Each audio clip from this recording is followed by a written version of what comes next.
हमारे साथ हैं खरसिया के विधायक और मंत्री उमेश पटेल जी। 2023 का चुनाव काफ़ी नज़दीक है। 2023 के लिए मंत्री जी की क्या तैयारियां हैं? वो सिर्फ एक क्षेत्र के विधायक नहीं हैं, बल्कि प्रदेश के मंत्री हैं और सबसे युवा मंत्री हैं। तो ये कहा जाता है कि जब आप युवा होते हो तो आपका एक विज़न अलग होता है, आप अलग तरीके से सोचते हैं। और वो उच्च शिक्षा मंत्री भी हैं, तो अपने क्षेत्र की जनता के साथ साथ प्रदेश की जनता के लिए, प्रदेश के युवाओं के लिए उनके मन में क्या विचार हैं, ऐसे कुछ काम जो करना चाहते थे लेकिन 5 साल का समय उनके लिए कम लगा और वो नहीं कर पाए। इन सारे सवालों के जवाब हम मंत्री जी से जानेंगे। उमेश जी, बहुत स्वागत है आपका। आइए न। धन्यवाद। 2023 का चुनाव, क्या विज़न, किन मुद्दों के साथ आप जनता के बीच जाएंगे? देखिए, खरसिया विधानसभा में जो काम पहले हुए हैं और अब हो रहे हैं, मैं कुछ मापदंड आपको गिनाता हूँ। मान नदी हमारे पूरे क्षेत्र में से होके गुजरती है और ऐसा कोई अब छोर बचा नहीं है जहाँ मान नदी में कोई पुल बनना बचा है। सारे छोर पुलिया से जुड़ चुके हैं। हमारे यहाँ रेलवे ओवरब्रिज के लिए 4 जगह लाइनें कटती हैं। बानीपाथर में बन चुका है, खरसिया में स्वीकृत हो चुका है। अब बहुत जल्दी टेंडर ओपन होने वाला है, उसका काम शुरू हो जाएगा। कोतरा रोड का बन के तैयार है, चालू होना बाकी है। और भूमि अधिग्रहण का काम भुगदेवपुर में चल रहा है। तो चारों जगह हम लोग उसको कंप्लीट करने के प्रयास में हैं। स्कूल के मामले में खरसिया विधानसभा एक ऐसा विधानसभा है जहां model school, Eklavya school, Navodaya Vidyalaya और स्वामी आत्मानंद स्कूल, चारों स्कूल का कॉम्बिनेशन किसी विधानसभा में नहीं है, सिर्फ खरसिया विधानसभा में है। इसके अलावा बिजली की बात करें, यहाँ जो सब स्टेशन की संख्या है वो है 32, जबकि औसत विधानसभाओं में 18 का है। बड़े बड़े विधानसभा जो हैं उनमें भी ये नहीं है। कॉलेज की संख्या यहाँ, सरकारी कॉलेज की संख्या 5 और प्राइवेट को मिलाते तो 7, जो कि अन्य विधानसभा जहाँ औसत है 2.5, वहाँ से लगभग डबल। इस तरह से ये एक विकास का पैमाना है जिसको कांग्रेस पार्टी ने खरसिया विधानसभा में बढ़ाने का काम किया है। और इसी मुद्दे को लेकर हम जनता के पास जाएंगे और मुझे लगता है कि जनता का आशीर्वाद कांग्रेस पार्टी को फिर से मिलेगा। उमेश जी, आपके पिताजी ने यहाँ बहुत काम किया है। मतलब ये हर कोई मानता है कि स्वर्गीय अनंत कुमार पटेल जी ने बहुत काम किए हैं यहाँ पर। उनके कुछ ऐसे काम जो अधूरे रह गए थे, वो आपको पूरे करने हैं या आपने उन्हें करना? उनका एक सपना था कि रायगढ़ ज़िले में एक यूनिवर्सिटी बने। और उन्होंने धर्म जयगढ़ के कुछ बच्चों से वादा भी किया था कि हम लोग रायगढ़ में एक यूनिवर्सिटी खोलेंगे करके, और वो कुछ कारण से वो नहीं कर पाए थे।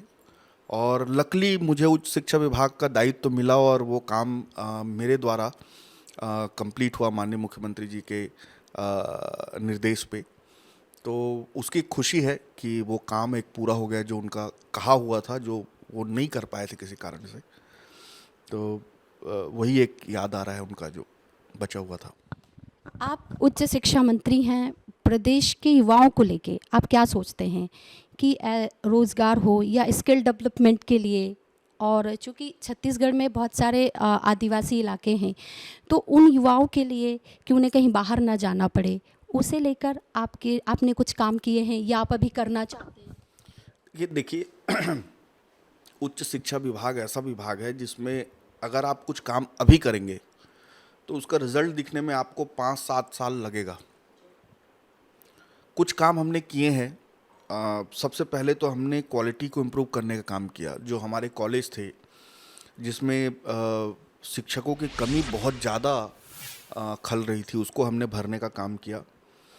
नैक से एग्रीग्रेशन का काम हम लोगों ने बहुत मिशन मोड में उसको कंप्लीट किया। और नैक के एग्रीडेशन में हमको बहुत सारी चीज़ें पता चली कि कॉलेज में क्या कमी है, क्यों नैक में हम लोग बी पोजीशन पे आ रहे हैं, सी पोजीशन पे आ रहे हैं और किस तरह से ए पे आ सकते हैं।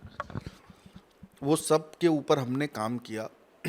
इसके अलावा हमने एक नई पॉलिसी लॉन्च की है हायर एजुकेशन के लिए। वो पॉलिसी है पीपीपी मॉडल में कॉलेज खोलना। अभी कुछ लोगों ने उत्सुकता जाहिर की है उसमें, बातचीत उसमें चल रहा है, लेकिन मुझे ऐसा लगता है कि ये वे फॉरवर्ड ही फ्यूचर है, जिससे हम ज़्यादा से ज़्यादा कॉलेज को लोगों तक मुहैया करा सके और फीस भी एक लिमिटेड अमाउंट पे हो।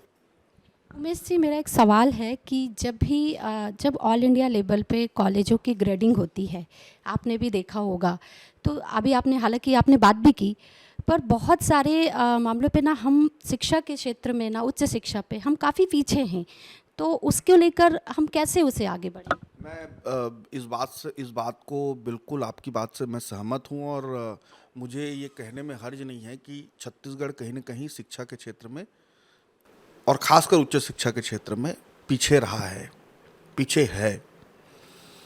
इसको आगे बढ़ाने के लिए हमने बहुत सारा काम किया है। पहले तो हमारे कॉलेज किसी रैंकिंग में नहीं आते थे।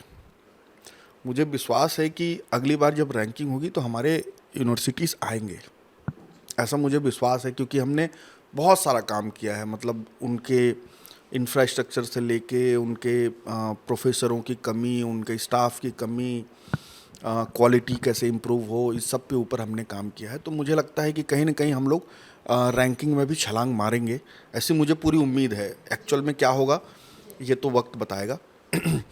इसी तरह से स्पोर्ट्स में, इसी तरह से स्किल डेवलपमेंट में हमने काम किया है। स्किल डेवलपमेंट में शुरुआत में जब मुझे ऐसा लगा कि स्किल डेवलपमेंट के में जो काम चल रहा है उसमें बहुत फर्जीवाड़ा है। लोग एक ही नाम के लोग कई जगह ट्रेनिंग कर रहे हैं, इस तरह की बातें आई। हमने उसको इतना स्ट्रीमलाइन किया कि अभी जो ट्रेनिंग हो रहा है वो एक्चुअल में हो रहा है। जो ट्रेनिंग की संख्या भले ही कम दिख रही होगी, लेकिन एक्चुअल ट्रेनिंग हो रही है, जो जिस पे सर्टिफिकेशन एक्चुअल है, जिसमें ट्रेनिंग एक्चुअल है और बहुत तरीके की मॉनिटरिंग उसमें बढ़ा दी गई। तो वहाँ पे भी हमने स्ट्रीमलाइन किया है, किस तरह से पैसे की बर्बादी मत हो और लोग फर्जी मत कर सकें। इसी तरह से स्पोर्ट्स में हमने एकेडमीज़ का नया निर्माण किया है, जो अभी आपने बजट में भी सुना होगा। मुख्यमंत्री जी ने एकेडमीज़ की घोषणा की। इसके अलावा खेलो इंडिया से भी हमने एक्सीलेंस सेंटर की प्राप्त किए हैं 7 जगह, और बहुत जगह एक और 7 जगह हमको मिल जाएगा। इसके अलावा राज्य स्तरीय हमने कई एकेडमीज़ खोले हैं। तो अलग अलग एकेडमीज़ खोलकर उसमें स्पोर्ट्स पर्सन को ट्रेन करने के हमारा रुझान बढ़ा है, और मुझे लगता है कि इससे मेडल टैली में जहाँ हम लोग बहुत पीछे रह जाते हैं उसमें सुधार जरूर आएगा। पिछले विधानसभा चुनाव में हमने देखा कि बीजेपी और कांग्रेस में कांटे की टक्कर थी, बहुत कम मार्जिन में बीजेपी हारी है। इस बार भी मजबूत दावेदार, आपको क्या लगता है? क्योंकि खरसिया हमेशा से कांग्रेस का गढ़ रहा है। आपके पिताजी 5 बार के विधायक रहे और उनका तो ऐसा था कि लोग सोच ही नहीं पाते थे कि क्या बीजेपी यहाँ कभी आएगी। इस बार आपको क्या लगता है? चूँकि बीजेपी ने जो पिछली बार, हो सकता है उन्होंने कुछ गलतियाँ की होंगी, इस बार उससे सुधार कर वो आपके सामने आएंगे। मुझे ऐसा लगता है कि जो अभी 5 साल में हमने काम किया है, यूनिवर्सिटीज़ बनाए हैं, यहाँ 2 नए कॉलेज खोले हैं, रेलवे ओवरब्रिज के काम तेज़ी से चले हैं, रोड के काम हुए हैं, अलग अलग काम यहाँ हुए हैं। और इस बीच में 2 साल कोरोना भी ऐसा टाइम निकला जिसके कारण से कमी हुई। तो मुझे लगता है कि लोगों का आशीर्वाद कांग्रेस पार्टी को मिलेगा।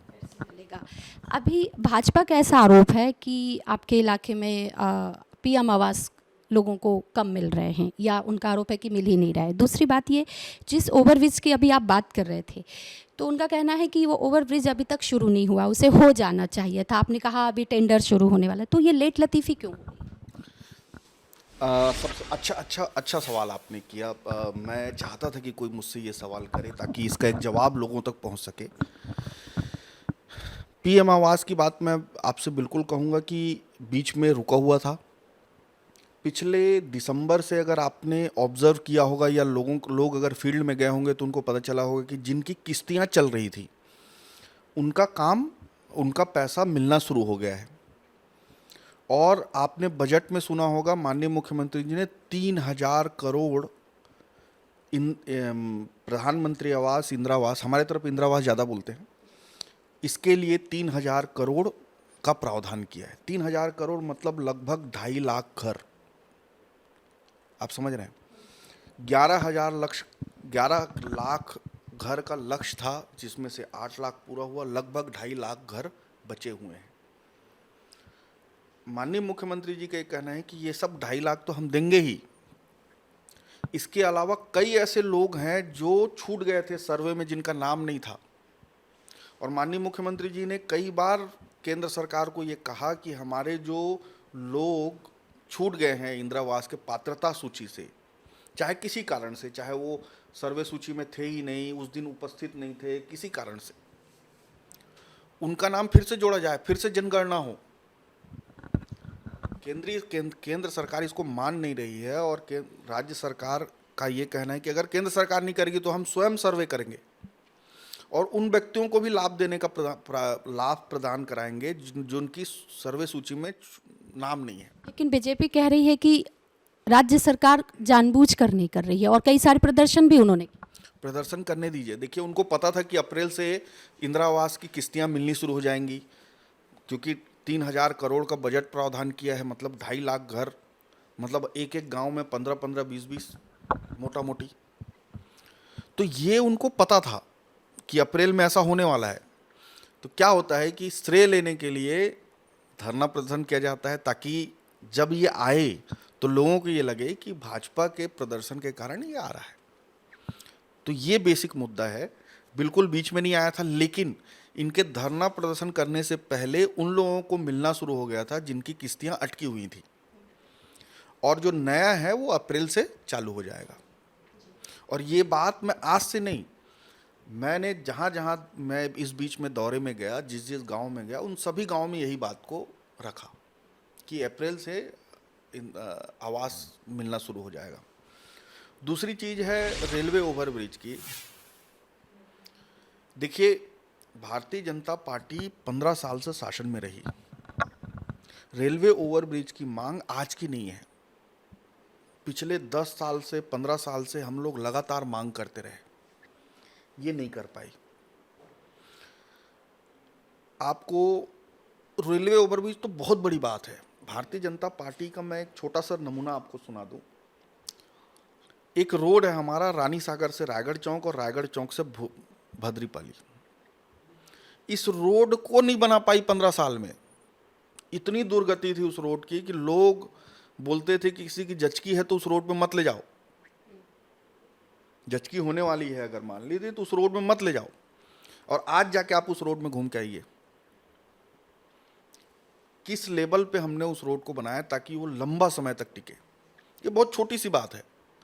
ये नकारापन भारतीय जनता पार्टी में रहा, जबकि अमर अग्रवाल जी इसी खरसिया के निवासी रहे। आपको मैं बता दूं, स्वास्थ्य मंत्री रहे अमर अग्रवाल जी। जो हॉस्पिटल है खरसिया हॉस्पिटल, उसमें दिन में 5 लोग नहीं जाते थे। किसी भी खरसिया के निवासी से आप पूछ लीजिए, मेरे ऊपर मत जाइए मेरी बात पे, खरसिया का कोई भी निवासी पे आप सर्वे कर लीजिए, बोलिए हॉस्पिटल पहले कैसे था और अब कैसे है। आज 100-100, 150-150 लोग लाइन में लगे रहते हैं। क्यों? हमने विश्वास जगाया कि खरसिया हॉस्पिटल गरीबों की सेवा करने के लिए है, और आज वहाँ 100 लोग, 150 लोग डेली का वहाँ इलाज कराने आ रहे हैं। और पहले वहाँ 5 लोग नहीं आते थे, सिर्फ रिफर सेंटर था। कोई भी खरसिया हॉस्पिटल आए उसको रायगढ़ रिफर, कोई भी खरसिया हॉस्पिटल आए रायगढ़ रिफर। इसके अलावा लॉ एंड ऑर्डर की स्थिति ये थी कि ऐसा कोई दिन नहीं रहता था खरसिया में, ऐसी कोई रात नहीं रहती थी जब लड़ाई झगड़ा ना हो। ये स्थिति थी। लॉ एंड ऑर्डर की आप बात कर रहे हैं, तो चूंकि आप मंत्री भी हैं तो मैं आपसे एक सवाल कर लेती हूँ कि लॉ एंड ऑर्डर को लेके छत्तीसगढ़ में ऐसा बीजेपी का आरोप है कि अभी हालात ठीक नहीं है। आए दिन मर्डर, आए दिन अपहरण, ये सब आ रहा है। हम चूंकि आप मंत्री हैं इसलिए आप खरसियावर की बात नहीं करेंगे, आप पूरे प्रदेश की बात करेंगे। लॉ एंड ऑर्डर मैंने आपको इसलिए कहा क्योंकि आपने स्पेसिफिकली खरसिया के लिए पूछा। खरसिया का लॉ एंड ऑर्डर इतना ख़राब था भारतीय जनता पार्टी के शासनकाल में कि मतलब यहाँ मोहल्ले मोहल्ले की लड़ाई हो जाती थी। मतलब एक समाज दूसरे समाज से लड़ता था और ऐसा कोई रात नहीं रहता था जब मुझे फ़ोन आए कि भैया यहाँ लड़ाई हो गया, यहाँ झगड़ा हो गया, यहाँ देखिए वहाँ देखिए, इस तरह की। और लॉ एंड ऑर्डर हमने पुलिस को सशक्त किया और आज की स्थिति में लॉ एंड ऑर्डर में काफ़ी बदलाव, काफ़ी सुधार हुआ है। ये खरसिया के लोग आपको बताएंगे, हॉस्पिटल के बारे में आपको खरसिया के लोग बताएंगे। ओवरब्रिज को हमने ना सिर्फ स्वीकृत कराया, टेंडर में गया, भूमि अधिग्रहण का काम था। भूमि अधिग्रहण के कारण कई लोगों ने उसमें आपत्ति लगाई थी, उसके कारण से थोड़ा सा डिले हुआ, कोरोना के कारण भी डिले हुआ और उसके बाद जो आपत्ति थी भूमि अधिग्रहण की उसके कारण भी लेट हुआ। लेकिन अब टेंडर खुलने वाला है और उसके बाद काम शुरू हो जाएगा। तो हम माने कि जो अगला चुनाव होगा उसमें आप ओवरब्रिज एक सौगात के रूप में खरसिया वासियों को मिल जाए। बिल्कुल काम शुरू हो जाएगा। देखिए बन पाएगा ये तो बहुत बहुत ज़्यादा जल्दी, क्योंकि ओवरब्रिज बनने में टाइम लगता है, लेकिन काम शुरू हो चुका रहेगा। और भारतीय जनता पार्टी टाइप का झूठ नहीं होगा। जैसे बोरिंग मशीन का ड्रिल ला के लोगों को बोलते थे कि यहाँ ओवरब्रिज पास हो गया, आपको पता है चुनाव के समय बोरिंग मशीन का ड्रिल लेके खुदाई करते थे और कहते थे कि ओवरब्रिज पास हो गया, आप लोग चिंता मत करिए। ये स्थिति भारतीय जनता पार्टी ने बना के रखी थी, उसको हमने काफ़ी सुधार किया है और मुझे लगता है कि इससे क्षेत्र की जनता फिर से कांग्रेस पार्टी। उमेश पटेल जी से एक मेरा व्यक्तिगत सवाल है, आप चाहें तो जवाब दे सकते हैं। आप राजनीति में नहीं आना चाहते थे, ये हम सब जानते हैं। कुछ परिस्थितियां ऐसी बनी जिससे आप राजनीति में आए, तो क्या करना चाहते थे उमेश पटेल जी? ऐसी उनकी क्या ख्वाहिश है जो पूरी नहीं हो पाई, या वो राजनीति में रहते हुए भी अपने उस पैशन को जिंदा रखे? देखिए जब जब हम लोग छोटे थे, बचपन में थे, तो एक अलग पैशन होता था, एक अलग ड्रीम होता था और उस ड्रीम को चेस करते थे। कभी फेल हुए, कभी पास हुए, इस टाइप का। मेरी बचपन से ये ख्वाब था कि मैं एयर फोर्स ज्वाइन करूं। मुझे बहुत फैसिनेटिंग लगता था कि मैं फाइटर प्लेन में उड़ूं और उस तेज़ गति से बात कर सकूं। लेकिन वो पूरा नहीं हो पाया और ये मेरा सपना था। उस तरफ मैंने चेज़ किया, लेकिन कहीं ना कहीं मेरे में कुछ कमी रही जो मैं उसको पूरा नहीं कर पाया। उसके बाद मैं इंजीनियर बन गया। इंजीनियर बनने के बाद जॉब में आ गया और मैं उसी फील्ड में आगे बढ़ना चाहता था। लेकिन जो भी घटना हुआ उसके बाद लाइफ एक टर्न अराउंड हुआ और मैं यहाँ आ गया और उसके बाद की चीज़ें आपको पता है। आपको कितनी खुशी देता है? अभी हम देख रहे थे कि आपके पास लोग अपनी मांगे लेकर आए हुए हैं, बैठे हैं, आप उन्हें बाकायदा सुन रहे हैं, तो कितनी खुशी देता है? आपको लगता है हाँ मैंने कुछ किया, मतलब जो आप करना चाहते थे, अब ये जो आप कर रहे हैं, ये आप अपने लोगों की, आपकी वजह से कुछ लोगों के चेहरे पे खुशियाँ आती हैं या कोई आपके पास उम्मीद से आता है, तो अब कितना आप संतुष्टि आपको लगती है कि हाँ ये जो मैं कर रहा हूँ ये सही है? अब देखिए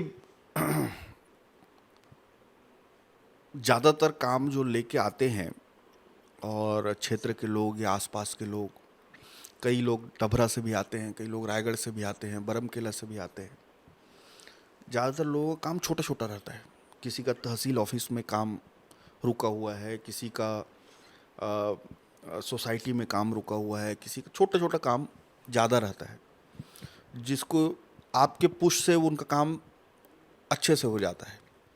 तो वो आपको खुशी महसूस होती है कि आपके पास या आप इस पोजीशन में हैं कि लोगों की मदद कर सकें। और खुशी होती है। और शुरू में तो मैं बहुत दुखी हो जाता था।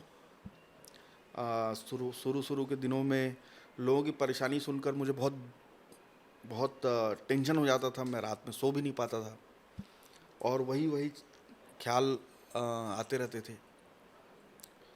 किसी की आप मदद नहीं कर पाओ तो बहुत दुख लगता था। लेकिन धीरे धीरे समझ में आया कि इस सब से आपको जैसे डॉक्टर को बीमारी से डरना नहीं चाहिए, उसी तरह से हमारा जो फील्ड है उसमें परेशानियों से नहीं डरना चाहिए और परेशानी आएंगी उससे निपटारा करना है। यही मैंने सीखा। तो ये थे हमारे साथ मंत्री उमेश पटेल जी। वो पूरी तरह कॉन्फिडेंट हैं कि 2023 के चुनाव में जनता उन्हें एक बार फिर आशीर्वाद देगी। वो खुश हैं अपने जो वो कर रहे हैं और उन्हें विश्वास है कि उनके क्षेत्र की जनता भी उनके काम से खुश है।